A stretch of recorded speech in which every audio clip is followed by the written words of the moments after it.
इंद्रदेव ने ये क्या कर दिया?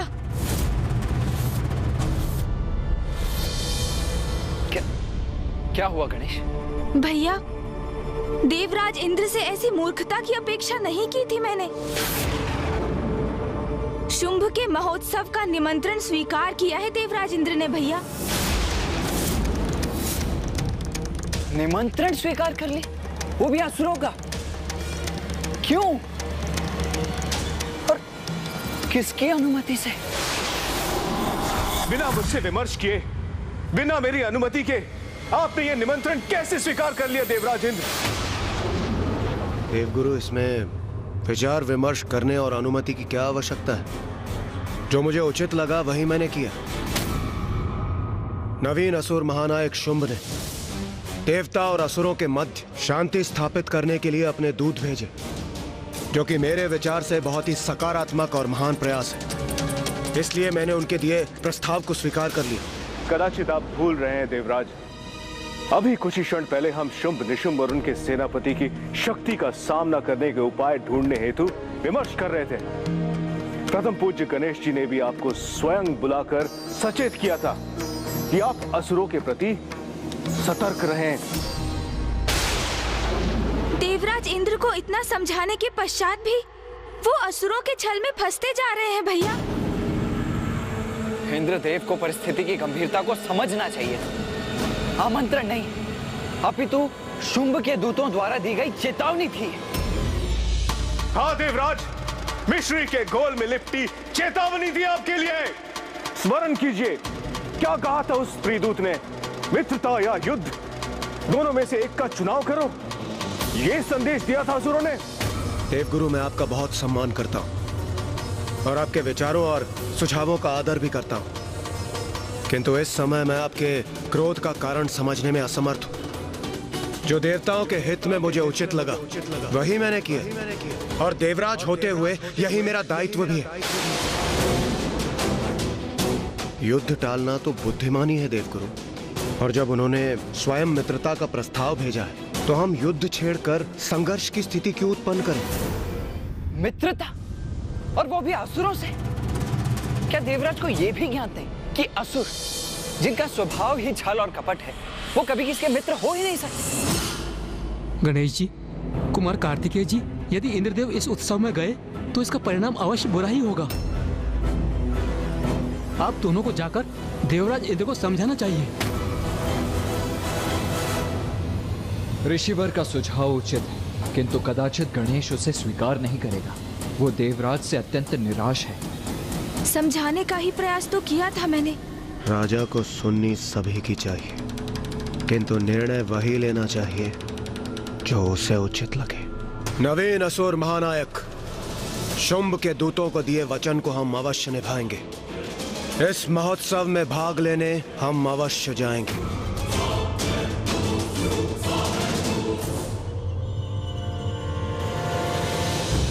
क्षमा कीजिए देवराज इंद्र, यदि यही आपका निर्णय है तो आप जाइए, मैं आपके साथ कदापि नहीं जाऊंगा।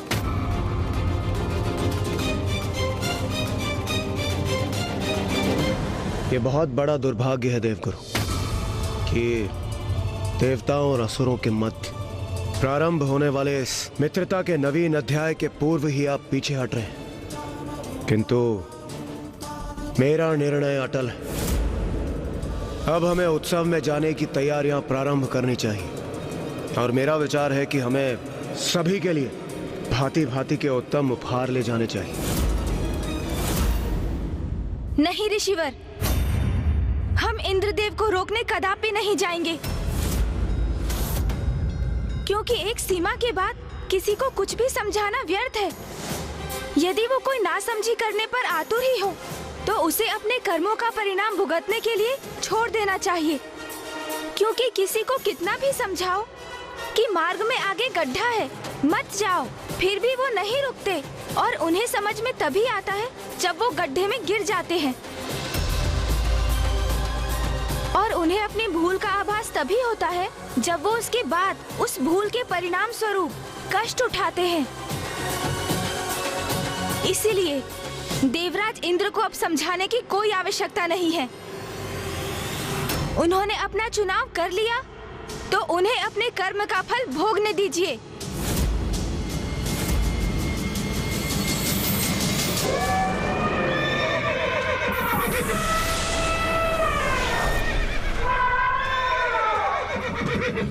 मैं स्वर्णलता हूँ। आपको ज्ञात होता भी तो कैसे देवराज? आप कभी पाताल आने का कष्ट ही नहीं करते। और मैं रजत लता। मैं तरंगिनी हूँ। और मैं कोमलांगी हूँ। इंद्रदेव, वो देखिए, वहां असुर राज शुंभ का राजभवन।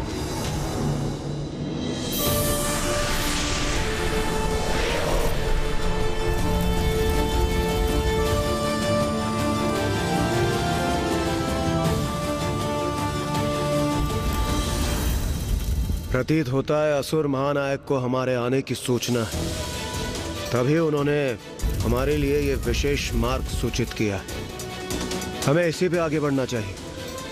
चलिए देवगण।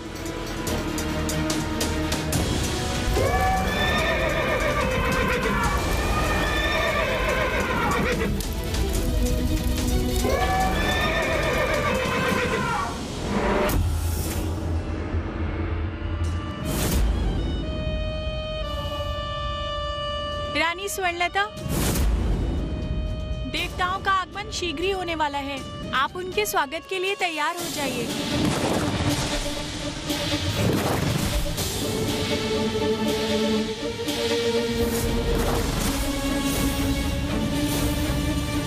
असुर महानायक को हमारा संदेश दे दो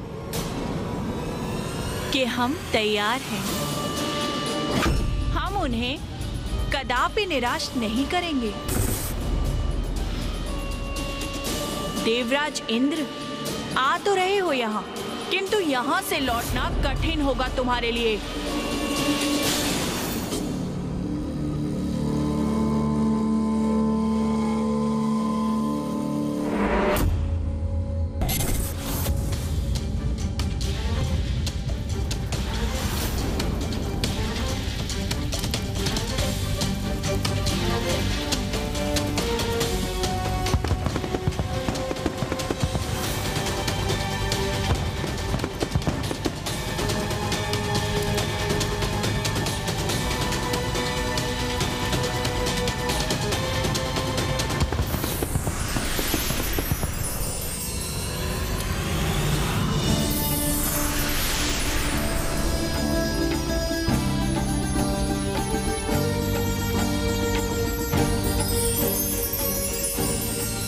इंद्रदेव, जो इतने भव्य और सुंदर स्वागत की व्यवस्था करे, वो वास्तविकता में हमसे मित्रता ही चाहता होगा। सर्वथा उचित किया आपने। ये निमंत्रण स्वीकार कर।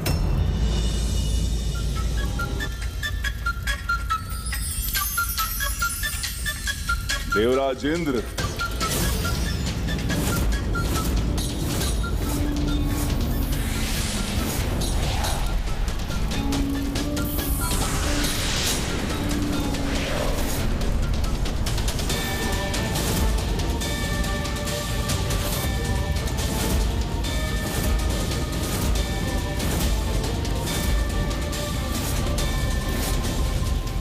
कदाचित यही असुर महानायक शुंभ है, किंतु ये हमारा स्वागत करता तो प्रतीत नहीं हो रहा।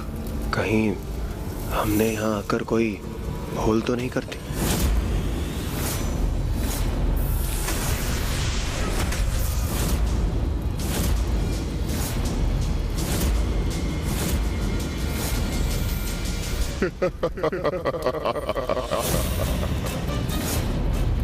ये क्या, एक तन पर दो शीश?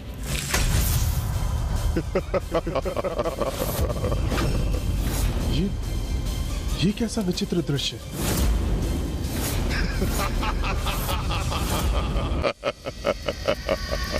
भयभीत हो गए देवराज इंद्र आप? ये हमारे भ्राता शुंभ है, असुर महानायक शुंभ। ये तो आपसे मित्रवत परिहास भर कर रहे हैं।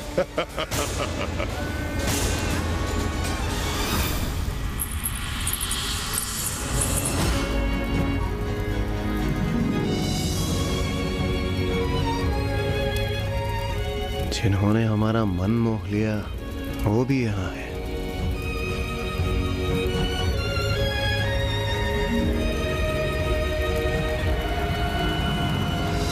स्वागत है आपका इंद्रदेव, स्वागत है मित्र।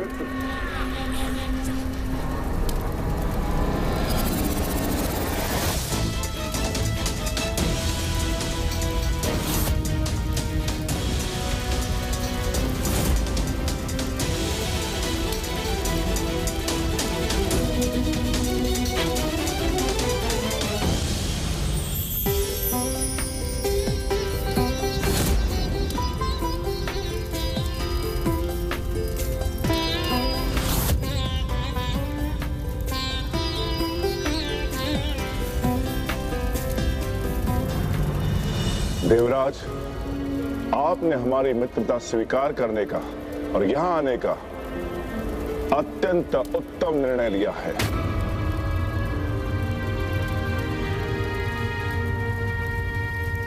आना तो था ही, आपका आमंत्रण भला हम अस्वीकार भी कैसे कर पाते।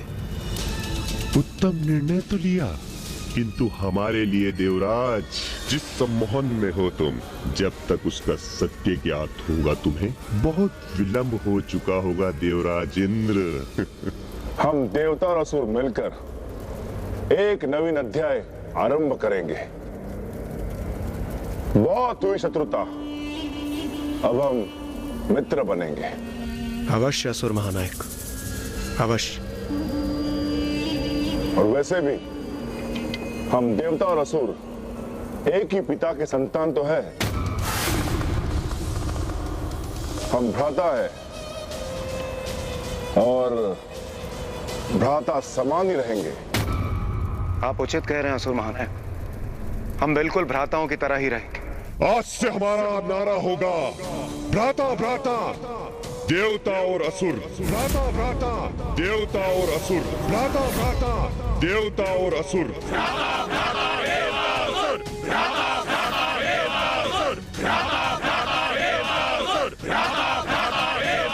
मैं असुर महानायक शुंभ देवराज इंद्र से एक नवीन मित्रता का आरंभ करता हूं।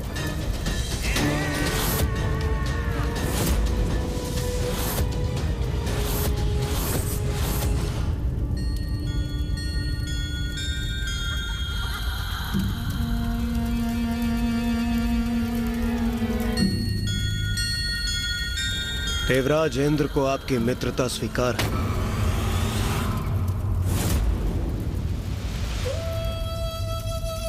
हमारी चाल तो सफल हो रही है भ्राता।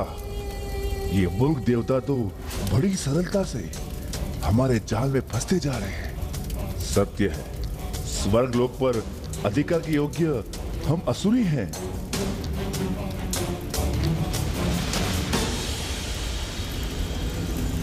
आइए,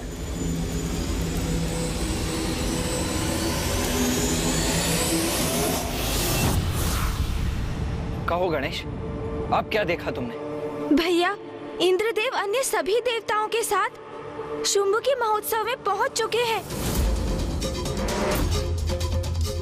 शुंभ इंद्रदेव को अपने वक्ष से लगाकर उनसे देवता असुर भ्राता भ्राता के नारे लगवा रहा है। ये नारे लगाने के पूर्व देवता ये कैसे भूल रहे हैं कि जैसे पूरब और पश्चिम दिशाओं का मेल असंभव है, वैसे ही असुर और देवता कभी भी भ्राताओं के समान साथ नहीं आ सकते।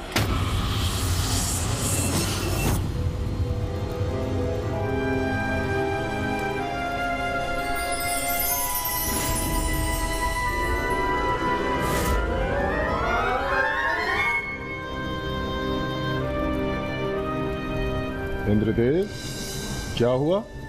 रुक क्यों गए आप? कुछ नहीं सूर्यदेव, कुछ नहीं। चलिए आगे बढ़ते हैं। हाँ हाँ चलिए।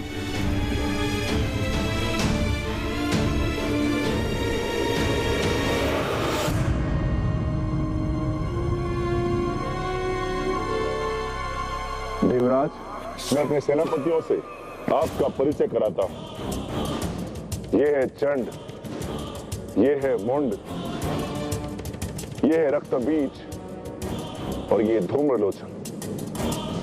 असुर महानायक शुंभ की राज्यसभा में आपका स्वागत है देवराजेंद्र और समस्त देवगण। और इनसे तो आप भली भांति परिचित होंगे ना?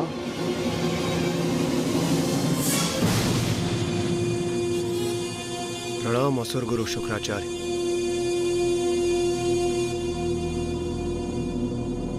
बस बहुत हुई औपचारिकता। मैंने आपको उत्सव में भाग लेने के लिए आमंत्रित किया है। अपना आसन ग्रहण कीजिए। अरे वहां नहीं देवराजेंद्र,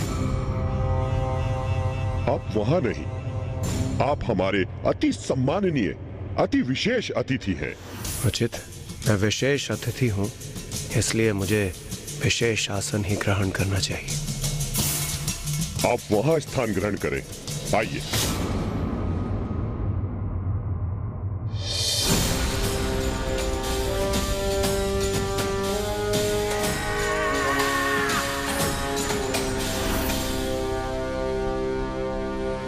आज का ये उत्सव देवताओं और असुरों की मित्रता का महोत्सव है। हमारे अतिथियों के आनंद में कोई कमी नहीं होनी चाहिए। उत्सव आरंभ हो।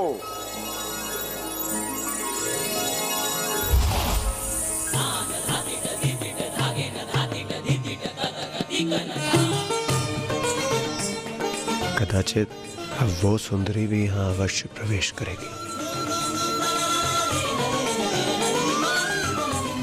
मेरे नेत्र जिसे देखने के लिए लालायित है, क्या वो स्वर्णलता इन्हीं नर्तकियों में से कोई एक है?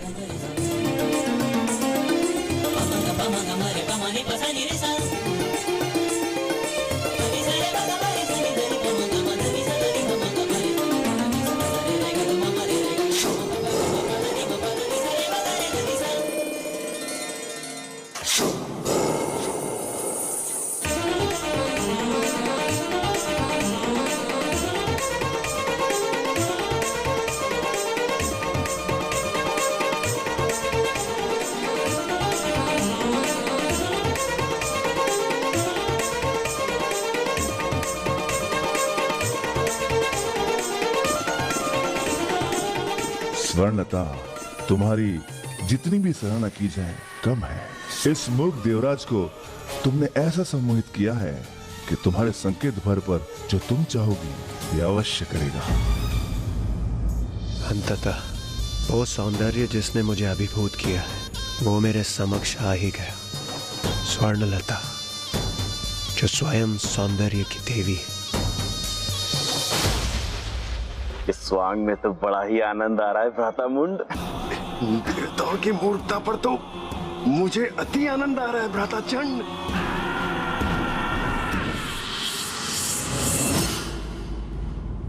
लीजिए इंद्रदेव, हमारी मित्रता का आरंभ इस मधुर पेय के साथ मिलना चाहिए और यही उचित है। असुर महानायक शुंभ, हमारी मित्रता के लिए, संसार में शांति के माधुर्य के विस्तार के लिए, सृष्टि के आनंद के लिए मैं देवराज इंद्र और सभी देवता इस पेय का पान अवश्य करेंगे।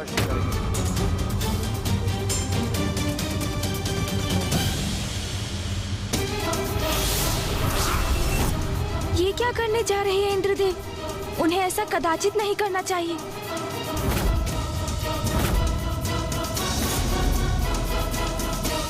आहा, कितने स्वादिष्ट मिष्ठान हैं यहाँ।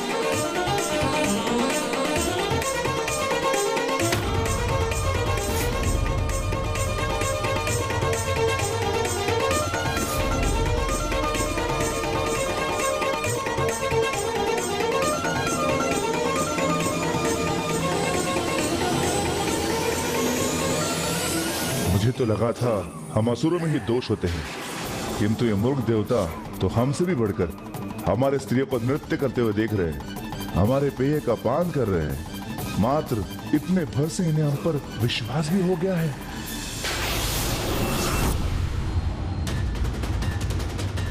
सत्यमेव जयते। भैया, विजय भले ही सदैव सत्य की होती है, किंतु कोई असत्य के साथ खड़ा हो जाए तो उसका प्रभाव कोई नहीं टाल सकता। अनुचित कर्मों का फल तो देवताओं को भी अवश्य मिलेगा। वाह भैया, हम यहाँ देवताओं को लेकर चिंता में डूबे हैं और वहाँ क्या हुआ है गणेश? कुछ अनिष्ट हुआ है वहाँ?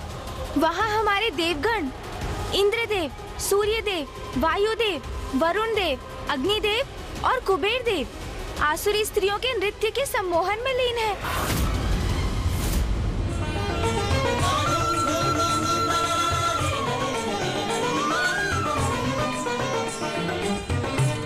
और आसुरी पेय का पान कर उनके मिष्ठान भी खा रहे हैं। अनर्थ। इस बार तो देवता दोषपूर्ण व्यवहार की सभी सीमाएं लांघ चुके हैं। हाँ भैया, और शुंभ के छल में फंस भी रहे हैं वो। किंतु गणेश, क्या है शुंभ की चाल? क्या तुम्हें उसका कोई अनुमान है? वही तो अभी तक ज्ञात नहीं कर सका हूँ भैया। चलिए भैया, मेरे साथ आइए। चलो? कहाँ चलो गणेश? भैया, शुंभ के राजभवन, उनके महोत्सव में। हाँ भैया, चलिए। ये तुम क्या कह रहे हो गणेश? अभी कुछ समय पूर्व तुमने ही तो कहा था कि देवताओं को अपने कर्मों का फल स्वयं भुगतना चाहिए, अपनी भूल से सीख लेनी चाहिए, और अब तुम स्वयं उनकी सहायता करना चाहते हो। उनकी सहायता करने की बात मैंने कहाँ की है भैया? मैं तो वहाँ जाकर शुंभ की योजना ज्ञात करना चाहता हूँ। इंद्रदेव और अन्य देवता तो उनकी राजसभा से इतने सम्मोहित है कि वो उनकी कपट योजना कदापि नहीं समझ सकेंगे, किंतु मैं और आप, हम दोनों ये अवश्य ज्ञात कर सकेंगे भैया कि अंततः शुंभ की योजना क्या है, क्या रहस्य है इसके पीछे। इसके पूर्व की बहुत विलंब हो जाए भैया, हमें ये वहाँ जाकर उजागर करना ही होगा। उचित है। और भैया, मैं और आप भी तो देवता ही है ना। ये उत्सव देवताओं के सम्मान में ही तो है, इसलिए हमारा वहाँ होना सर्वथा उचित है। और फिर उत्सव के भोजन का आनंद अकेले कुबेर देवी क्यों उठाएं? हम भी तो हैं।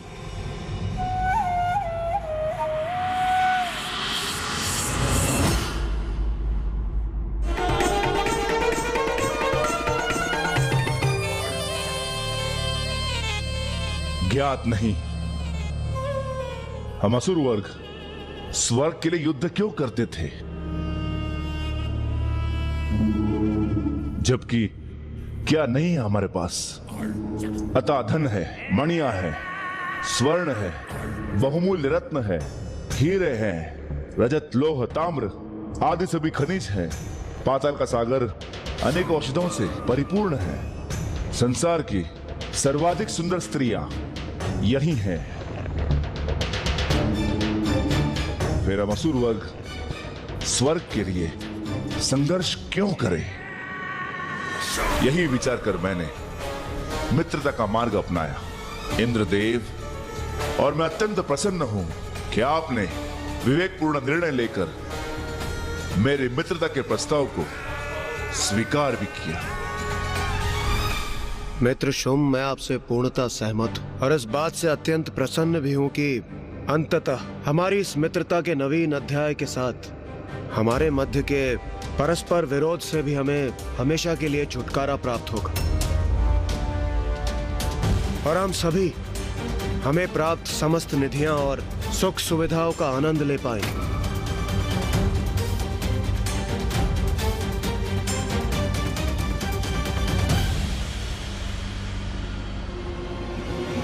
इतना भी शीघ्र नहीं देवराज इंद्र, अभी तो अत्यंत स्वादिष्ट भोजन प्रस्तुत करेंगे जिससे हमारी मित्रता का माधुर्य और बढ़ जाएगा। तब तक अपने उदर को रिक्ति रखिएगा। अवश्य मित्र शुंभ, मुझे भी उस स्वादिष्ट भोजन की प्रतीक्षा है।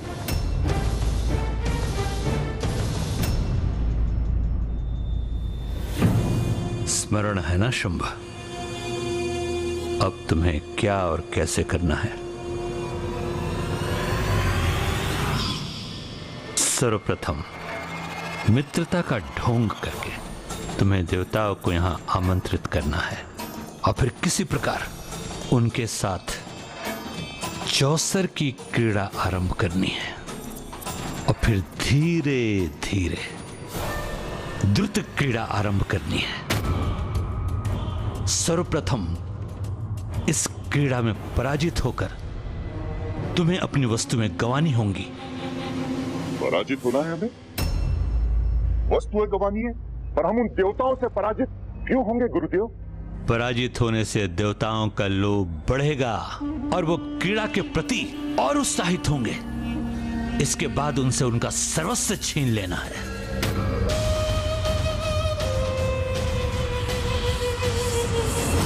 द्रुत क्रीड़ा अर्थात जुआ एक ऐसी क्रीड़ा है कि जिसमें जब मनुष्य फंसता है अपना सब कुछ गंवाने तक क्रीड़ा करता रहता है। वो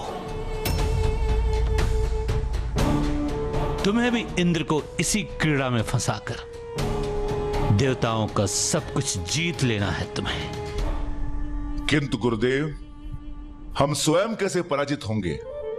चौसर की क्रीड़ा में तो सब कुछ पासों पर निर्भर होता है ना?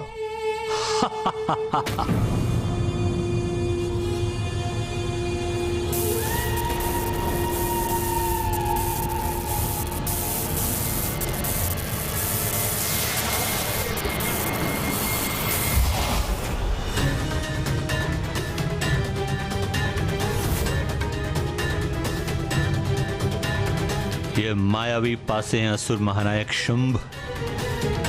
तुम जैसे चाहोगे वैसे ही ये गिरेंगे।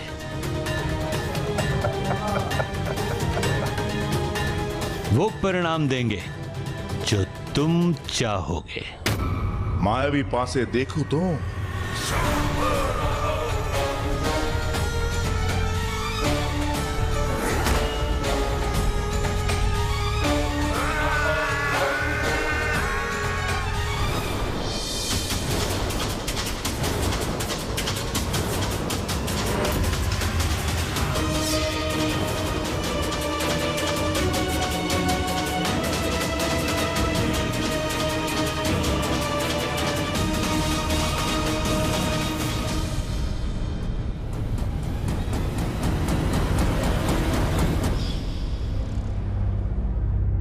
इन देवताओं को अपने जाल में फंसाकर सदा के लिए नष्ट कर दो इन्हें। अब इस काम में विलंब उचित नहीं। स्मरण रहे, आलस्यम अमृतम विषम।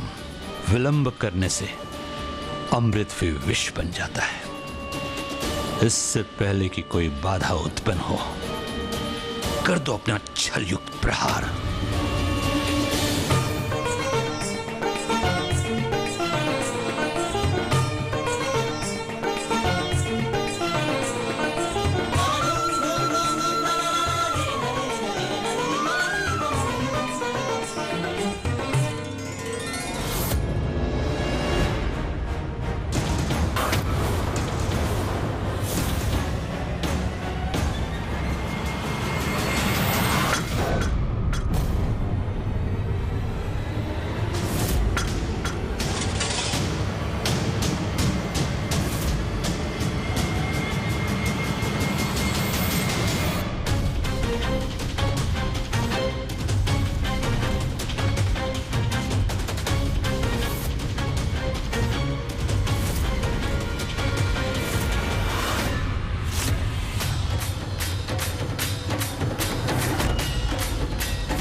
गणेश जी, कुमार कार्तिकेय यहाँ?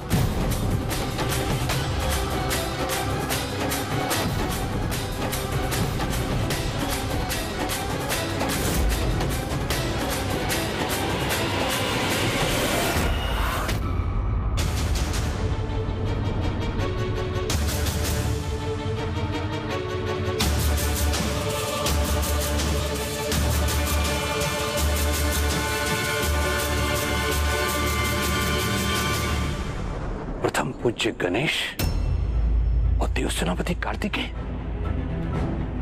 ये दोनों भ्राता यहां क्यों हैं? कहीं ये हमारी योजना में बाधा तो नहीं उत्पन्न करेंगे? अरे वाह भैया, ये तो वास्तव में महोत्सव ही है। प्रथम पूज्य गणेश जी और देव सेनापति कुमार कार्तिकेय हमें यहाँ देखकर कहीं क्रोधित तो नहीं? असुर महानायक शुंभ, संकट के संकेत हैं ये दोनों। बहुत चतुर हैं, इनसे सावधान रहेंगे, नहीं तो ये हमारी योजना विफल कर देंगे। उचित तो यही होगा कि जैसे ये आए हैं वैसे ही लौट जाए इसी क्षण। उचित है गुरुदेव, यही आपकी इच्छा है तो यही होगा।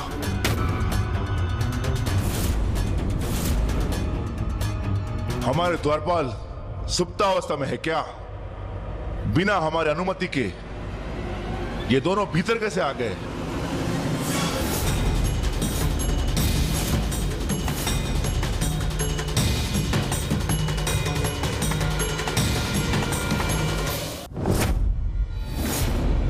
क्या कह रहे हैं असुर महानायक शुंभ? देवोत्सव है ये, तो इसमें गणेश जी और कुमार कार्तिकेय के सम्मिलित होने के लिए किसी अन्य अनुमति की कोई आवश्यकता नहीं।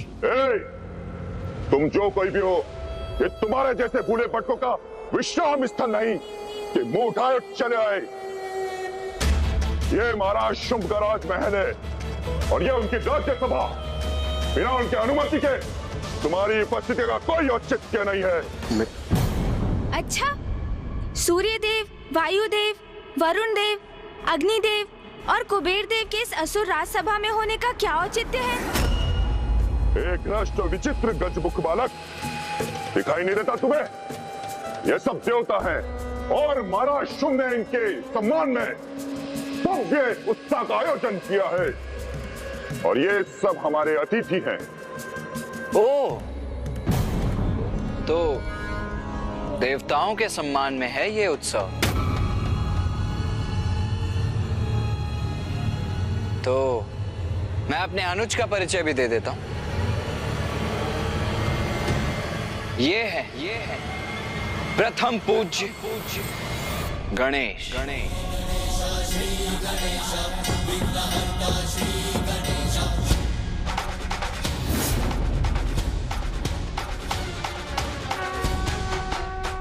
और ये है मेरे अग्रज देव सेनापति वीर कुमार कार्तिकेय।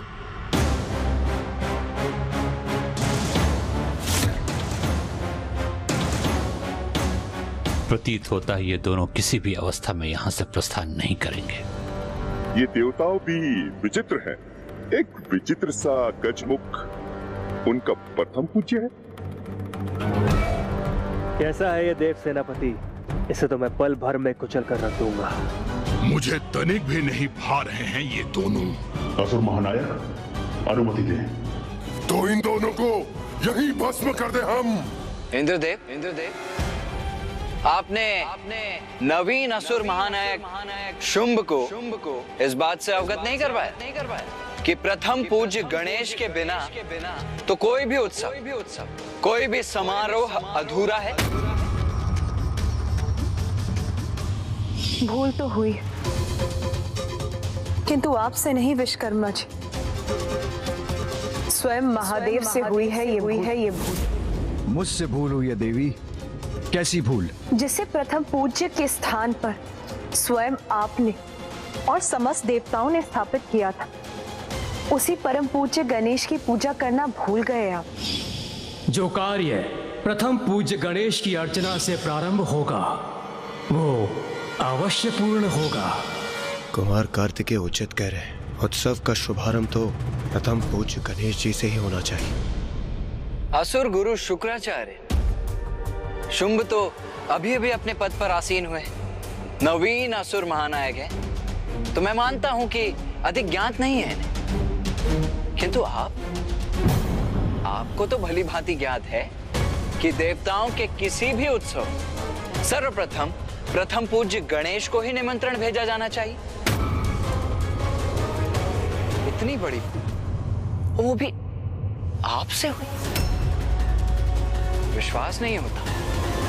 इन्हें विश्वास दिलाना होगा कि इन्हें यहाँ से दूर रखने का कोई विशेष कारण नहीं है, अन्यथा कहीं ये हमारी योजना न समझ जाए। नहीं अनुज गणेश, ये तो सर्वथा अनुचित, घोर अपमान है। और इस घोर अपमान के पश्चात अब हम एक क्षण भी यहाँ नहीं रुकेंगे।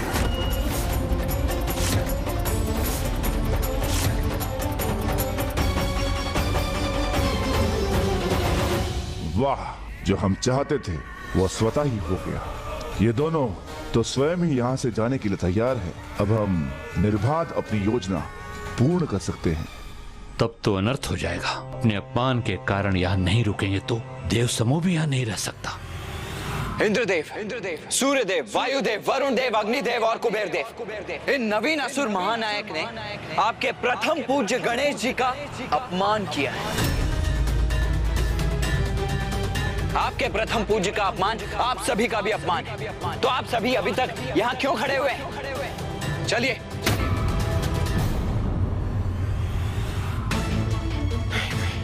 ये क्या हो गया? अभी तो उत्सव का आरंभ ही हुआ है और मुझे तो उचित प्रकार से स्वर्णलता से भेंट करने का अवसर भी प्राप्त नहीं हुआ। मैं अभी यहाँ से जाने का इच्छुक नहीं। चलो अनुज। जी भैया, चलिए। निरर्थक हो जाएंगे हमारे सभी प्रयत्न, व्यर्थ हो जाएगी हमारी योजना। नहीं, हम गणेश जी और कुमार कार्तिकेय के साथ इन देवताओं को यहाँ से कदापि नहीं जाने दे सकते।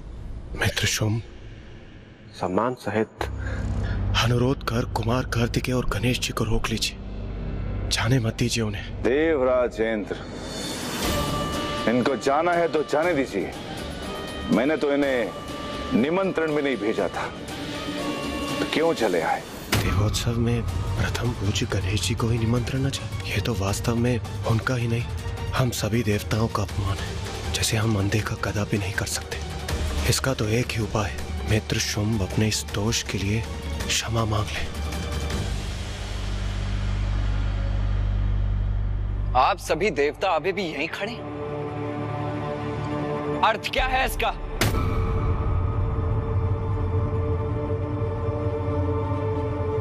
क्या आप सभी को आपके प्रथम पूज्य गणेश जी का अपमान स्वीकार है?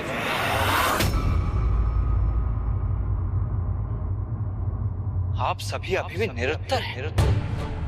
क्या आपके मौन को ही आपका उत्तर समझ लूं मैं? क्या मान लूं कि आप सभी अभी भी यहीं रहना चाहते हैं?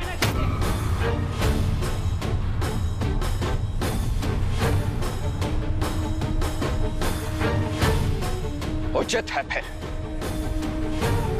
चलो गणेश। जो अनुचित है उसका हम समर्थन कैसे कर सकते हैं? कदाचित यहाँ से प्रस्थान करने के अतिरिक्त कोई उपाय शेष नहीं हमारे समक्ष।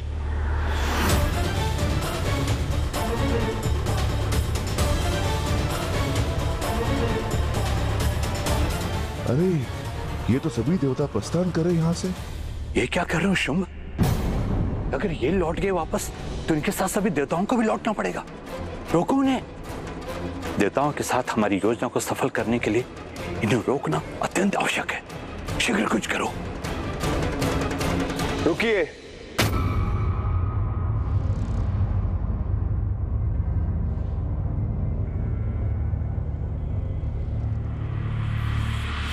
रुक जाइए सभी।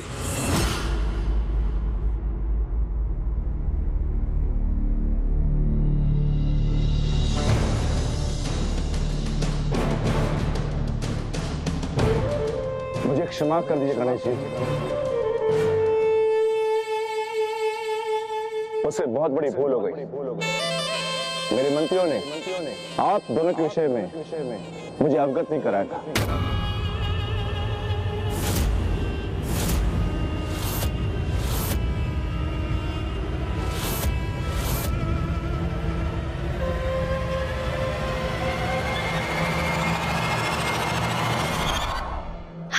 समझते हैं।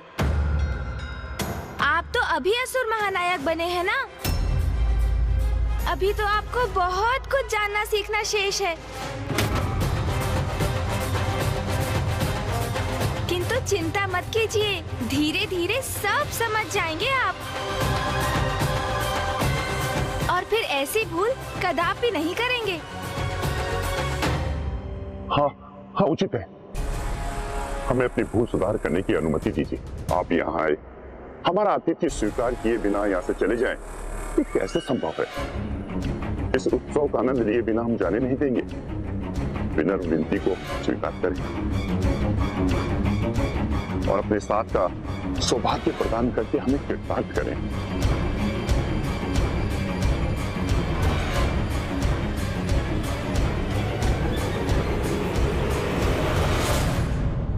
मेरे अग्रज देव सेनापति कुमार कार्तिकेय और मैं प्रथम पूज्य गणेश आपका ये निमंत्रण स्वीकार करते हैं।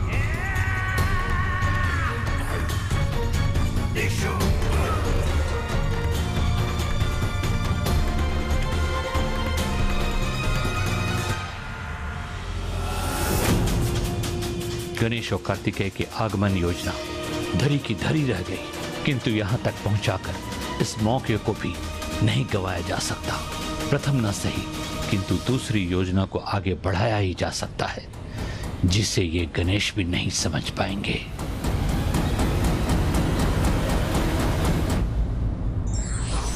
शत्रु चाहे कितनी भी चतुराई करे, बुद्धिमान व योग्य व्यक्ति वही होता है जो युक्ति से उसकी चतुराई विफल कर दे। For more updates, subscribe to our channel, click the show links and enjoy watching the videos.